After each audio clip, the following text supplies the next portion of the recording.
Fans were full of confidence ahead of this matchday one derby. New striker Jordan Sibacher had scored in his Union debut in the Cup. The hosts started ferociously, but didn't have a shot on target until the 27th minute, when Julian Riasson let fly. Hertha goalkeeper Oliver Christensen was equal to the effort. Union's new-look front two made the breakthrough on 32 minutes as the speedy Geraldo Becker crossed for Sibacher. The US international finding the perfect way to make himself an instant hero. This was a deft and delicate header. 1-0 at the break then, and Union's Timo Baumgartel, on his way back from illness, was impressed by what he'd seen. On 50 minutes, it was 2-0 as the impressive Yannick Habre teed up the outstanding Becker. Another feather-like touch in front of goal. A goal and an assist for the man from Amsterdam. He's a vital part of the team. Hertha started to fall apart at that stage, and they went 3-0 down 4 minutes later. Robin Knoche's header squeezed in, but the goal was initially ruled out for offside. Replays showed that that wasn't the case, and the goal was allowed to stand. Knoche had scored a cup winner against Hertha last term, and he was on the score sheet once again. To their credit, Hertha did fight back, and on 85 minutes, Dodi Lukebakio scored a lovely consolation goal. A crumb of comfort for the visitors. Urs Fischer's side still kings of the capital. A ferocious shot was dealt with well by keeper Robin Sentner. Mainz kept on pressing and kept on coming forward, and a delicious delivery from Edmilson Fernandez was planted perfectly onto the head of Karim Onisivo, who had too much time and space to guide it wonderfully past Manuel Riemann. Onisivo's first goal for Mainz in an opening game in his 7th Bundesliga season. That was in the 26th minute. 13 minutes later, a fairy tale story came true for Bochum's new recruit from Mainz, Kevin Sturger. A shot towards goal got the better of everyone, including a perplexed-looking Sentner. After 4 years away from Bochum, Sturger was back again. Half-time, 1-1. A tough first 45 minutes was evenly balanced, and up until the 73rd minute, it had been all Bochum in the second period.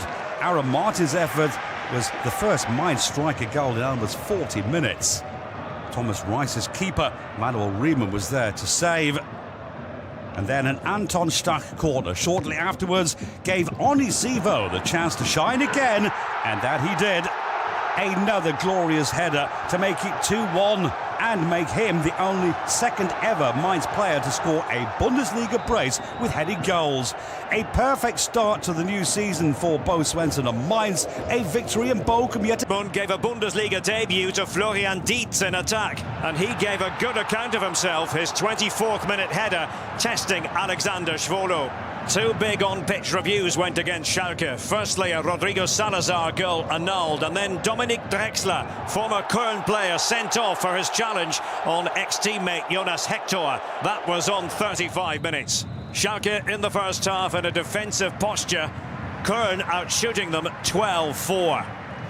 Early in the second half, the breakthrough arrived. Dejan Ljubicic and Jonas Hector involved in the build-up before Luka Kilian steered it home for Köln. Time of the goal, 49 minutes.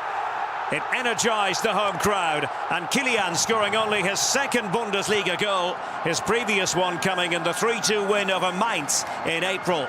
Then on 62 minutes, Schwolo got caught out. The ball eventually coming to Florian Kainz, who gratefully netted. And although the goal was originally ruled offside, video assist later produced the green light with no on-pitch review necessary. Schalke hadn't had an attempt since the 29th minute until substitute Marius Bülter headed in a Thomas Auvejan free kick with 14 minutes remaining. But shortly after that, Köln were to reassert their considerable authority. Good play by Jan Thielmann in scurrying to the right, but then a Ljubicic header off the post and off the unfortunate Schwolo. The two-goal cushion restored. Referee Daniel Siebert gave cards 2 yellows in the space of 4 first-half minutes to Hoffenheim's Stefan Posch. The Austrian sent off after only 19 minutes of the game. But the 10 men, against the play and the numbers, did go ahead 6 minutes later. Andre Kramrich, 9 assists last season, provider again for Robert Skull. The Danes' first goal in the Bundesliga since way back in April of 2021. But the Foals level before half-time, and how? Left-back Remy Bensebaini with a carbon copy of last season's Brel Embolo overhead kick away to Wolfsburg. A truly special goal to make it 1-1. The fullback's moment of wonder for half-time parity after a thrilling first half. The second saw Gladbach boss the ball with penetration scarce until Alassane player fed birthday boy Marcus Thuram on 71 minutes. Just onside, Thuram red hot after last week's cup hat-trick. And the game was wrapped up on 78 minutes with another defender showing a striker's instinct. This time the Swiss, Nico Elvedi with the goal, already equaling last season's tally of only 1 in the Bundesliga. To ensure a winning start for new coach. It was Wolfsburg that struck first, when an intelligent ball from debutant Patrick Wimmer found Lukas Dmecha inside 11 minutes. A cool finish from the club's top scorer last season, who's hoping an impressive start to this campaign can cement him a place in Germany's World Cup squad. Although that came against the run of play, so too did Bremen's quick-fire double that established them in the ascendancy. Along with strike partner Marvin Duksch, Niklas Füllkrug terrorised Zweite Bundesliga defences last season, and when Wolfsburg's backline backed off, he had the space he needed to make it 1-1. He talked about the buzz he got from seeing how important the club was to the city of Bremen, and once again he underlined his own importance to the cause. Less than 2 minutes later, they turned it around when Duksch picked out Leonardo Bittencourt. He'd scored the last time the sides met here, and he did it again with a deft header. A swashbuckling half from the visitors, but Wolfsburg's managing director of sport, Jörg Schmadtke, wasn't amused. His club were the ones largely dominating in the second half, though, without being able to make the breakthrough. New signing Jakub Kaminski came closest with a first touch after coming off the bench. A great ball from captain Maximilian Arnold, also great anticipation from Jiri Pavlenka. They came within 6 minutes of suffering an opening defeat, but were rescued by substitute Joshua Gila-Vogi, who scored his first Bundesliga goal since December 2018 to earn Wolfsburg a share of the points. Another sub, Max Kruse, providing the impetus, the former Bremen man coming off the bench in the final 15 minutes. So Ole Werner, the Bundesliga's youngest coach, was denied a first win on his top-flight debut in the dugout. Freiburg were one of the true stories of the previous campaign, led of course by the new coach of the year, Christian Streich. But a welcome to Augsburg for Enrico Maaßen, a new coach with new hopes for a more successful season for the Bavarian club. Augsburg started well, a team who finished 10 points clear of the bottom 2 last season. 11 minutes in, and Daniel Caligiuri, a former Freiburg player, tested his aim, but no problems for Mark Flecken. But after that, not much happened in the first half until referee Bastien Danker was caught in a coming together with Christian Günther. A painful one for the experienced referee, who would require some lengthy treatment. Streich will have been looking for some more from his team. It was a first half that certainly had a rusty opening day feel about things. Just after the half hour and Freiburg's 6th place finishes last season in the Bundesliga came the closest to scoring. Their skipper Christian Günther striking the foot of a post. Freiburg's all-time record Bundesliga appearance maker that close to scoring. Half-time and not much to shout about in a tense affair that would all change rather dramatically. With just seconds after the restart, Freiburg were in front. Sedilia's cross a delight for Michael Gregoritsch to score his first goal for Freiburg against the club he left this summer. Then it was 2-0 just minutes later. Freiburg, the set-piece kings of last season, and Vincenzo Grifo, their direct free-kick genius. Utterly glorious on the opening weekend, a contender for goal of match day 1. Having had a goal ruled out by VAR, it wouldn't stop them scoring again. Matthias Ginter, his first game back in Freiburg colours, scoring on his second debut against Augsburg, just like he did on his first as an 18-year-old in 2012.